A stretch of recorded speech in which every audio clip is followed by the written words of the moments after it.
नमस्कार दोस्तों, मैं अंकुर उपाध्याय स्वागत करता हूं आप सभी का एक बार फिर से अपनी नई वीडियो में। दोस्तों यहाँ पे खबर आते हुए दिख रही है दो स्टॉक्स के लिए बड़ी। पहला है जियो फाइनेंशियल सर्विसेज जो कि राउटर्स के हवाले से है, ऑफिशियल लेवल पे नहीं है और जियो फाइनेंस ने अभी उस पर कोई कमेंट भी नहीं किया है। और दूसरी खबर ऑफिशियल है मन्नापुरम फाइनेंस के लिए, जहां पे बैन कैपिटल भी आप कह सकते हो, मन्नापुरम फाइनेंस में एक अच्छा खासा स्टेक खरीदने जा रहा है, जिसकी डिटेल्स मैं आपके साथ शेयर करूंगा। अगर अमेरिका की तरफ चलें तो डाउ में दोबारा से तेजी देखने को मिल रही है, लेकिन ट्रम्प साहब कह रहे हैं कि do the right things Fed से, कि भैया रेट कट करो, टैरिफ का जो असर है उसको हटाओ, रेट कट करो, इकोनॉमी में बूस्ट लाओ, मजा आएगा। जो अमेरिका करने जा रहा है 2 अप्रैल से वो बड़े लेवल पे गेम चेंजर साबित होगा। रेसिप्रोकल टैरिफ 2 अप्रैल से लागू हो जाएगा। तो ये सारी चीजें चल रही हैं, एक एक करके आप सभी के साथ शेयर करता हूं। आज तो तूफानी तेजी थी इंडेक्स में, और कल कैसा रह सकता है ट्रेडिंग सेशन, FIDI इसका डेटा क्या कह रहा है, एक एक करके चीजों को समझते हैं। सबसे पहले अमेरिका के साथ शुरुआत करना चाहूंगा। अमेरिका के साथ शुरुआत करते हैं। क्या कमेंट करें पहले ट्रम्प साहब ने वो पढ़ते हैं। Trump says the Fed should cut rates to ease the economy's transition to his tariff. तो ये तो ब्रेकिंग न्यूज है दोस्तों, मतलब हेडलाइन है। After largely staying out of the fades business for his 2 months in office, President Donald Trump is encouraging the central bank to cut interest rates as backstop for his tariff plans. Lower rates, however, could combine with tariff to stir more inflation. Market expect the Fed will wait until June before cutting. तो market की expectations तो ये हैं कि जून तक इंतजार कर सकता है फेड, लेकिन ट्रम्प साहब चाहते हैं जल्दी से जल्दी रेट कट करे। मैं आपको बताना चाहूंगा कि 2 महीने हो गए ऑलमोस्ट ट्रम्प साहब को, अभी तक कुछ खास ऐसा प्रेशर नहीं था, लेकिन इस बार उन्होंने कहा है कि करना चाहिए। आगे डिटेल में पढ़ें क्या लिखा है, चलिए देखते हैं। In a post Wednesday night on Truth Social, Trump encouraged Chairman Jerome Powell and his colleagues to ease policy as the administration enters the next phase of its aggressive trade policy. तो ये big breaking है। The Fed would be much better off cutting rate as US tariff start to transition their way into the economy. Trump wrote, "Do the right things. April 2nd is Liberation Day in America."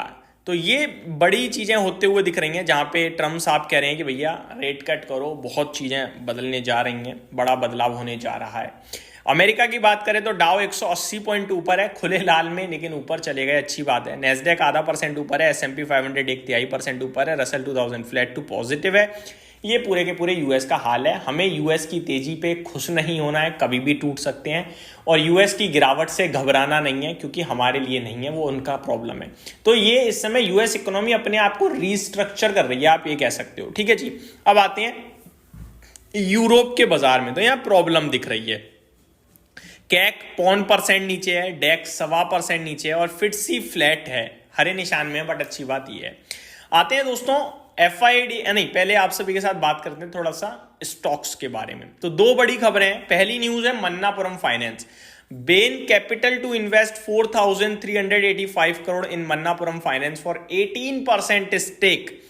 News break confirmed, confirm news है दोस्तों कि Ben capital Manappuram finance में निवेश करेगा, वो भी 18% खरीद रहा है। एक तरीके से आप ये कह सकते हो कि भैया दोनों एक तरीके से कंपनी चला रहे हैं अब तो। हालांकि बेन कैपिटल एक इन्वेस्टमेंट फर्म है। बेन कैपिटल ने कहा है कि इनकी जो 2 भारत में निवेश करने वाली अब मैं एक बार डिटेल्स पढ़ ही देता हूं, ऐसे सही नहीं है बोलना। देखते हैं दोस्तों यहाँ पे क्या लिखा हुआ है। The stake will be purchased by Bain Capital through a preferential allotment of shares at a price of 236 per share, which is 30% premium to weighted average price. ओ 30% प्रीमियम पे हो रहा है भाई साहब, ये तो बढ़िया हो गया मन्नापुरम फाइनेंस के शेयर धारकों के लिए। Bain Capital will get the right to appoint a member on the board of company as part of deal, giving it joint control of the NBFC। तो भैया ये ज्वाइंट कंट्रोल हो जाएगा, बोर्ड में मेंबर लाने की अथॉरिटी आ जाएगी Ben capital पे इसके ये, which could potentially lead to Bain Capital increase its stake by more than 40%। तो ये सारी चीजें हैं जो आते हुए दिख रही हैं। The existing promoter of Manappuram will hold 28.9% stake in the NBFC after the deal. तो ये डील के बाद 29% रह जाएगा, आप ये कह सकते हो मन्नापुरम फाइनेंस पे। बाकी रिसेंट खबर ये भी है कि मन्नापुरम फाइनेंस की सब्सिडरी आशीर्वाद माइक्रो फाइनेंस का IPO भी बाजार में उतरने की तैयारी में है। तो ये स्टॉक हो सकता है जो आने वाले समय में कमाल करता हुआ दिखे। भाई साहब बढ़िया प्राइस पे खरीद रहा है यार, क्योंकि बैन कैपिटल। अब आते हैं दोस्तों दूसरी जियो फाइनेंस पे। दोस्तों इंश्योरेंस बिजनेस से अभी अलायंस निकला था बजाज से, ठीक है। बजाज ने खरीद लिया 24,000 करोड़ में 26% स्टेक, ज्वाइंट वेंचर खत्म। अभी खबर ये कि जो जियो फाइनेंस है उसने अलायंस को कहीं ना कहीं कहा है कि भैया आपस में मिलके भारत में इंश्योरेंस बिजनेस करते हैं, क्योंकि अलायंस भी भारत में इंश्योरेंस बिजनेस में देख रहे हैं, अपॉर्चुनिटीज तलाश रहे हैं। और ये सारी राउटर्स के हवाले से खबर है, ऑफिशियल लेवल पे नहीं है, ये भी बता दूं। तो ये 2 बड़ी खबरें भी आते हुए दिख रही हैं जो मैंने आपके साथ शेयर करी। अब आ जाते हैं थोड़ा सा डेटा ड्रिवन FIDIs के डेटा पे कि भैया FIDIs का डेटा आज का क्या कह रहा है। चलिए देखते हैं। तो भाई उल्टा गेम हो गया आज। तो आज FIIs 3239 करोड़ की खरीदारी करके गए हैं और DIIs ने आज सेलिंग करी है 3136 करोड़ की आफ्टर अ लॉन्ग टाइम। आज तो बिग ब्रेकिंग ये कि DIIs ने बेचा, बड़े लंबे समय बाद DIIs की सेलिंग फिगर आई है और FIIs का दमदार बाइंग का फिगर आया है आज। तो भैया पहले ब्रोकरेज फर्म पॉजिटिव हुए और अभी फंड मैनेजर भी पॉजिटिव हो रहे हैं कहीं ना कहीं भारत के मार्केट्स में। मजा आ गया। बैंक ऑफ इंग्लैंड के भी इंटरेस्ट रेट डिसीजन आ चुके हैं, कोई बदलाव नहीं किया है, वहीं का वहीं है। ये भी अपडेट मैं आपको दे दूं 4.5% पे। गिफ्ट निफ्टी सजेस्ट कर रहा है 23 दोस्तों। मुझे लगता है आज जो शॉर्ट कवरिंग ट्रिगर हुई है एडिशनल 100 पॉइंट मुझे लगता है फालतू खींचा गया है बाजार को, ये गिर सकता है कल।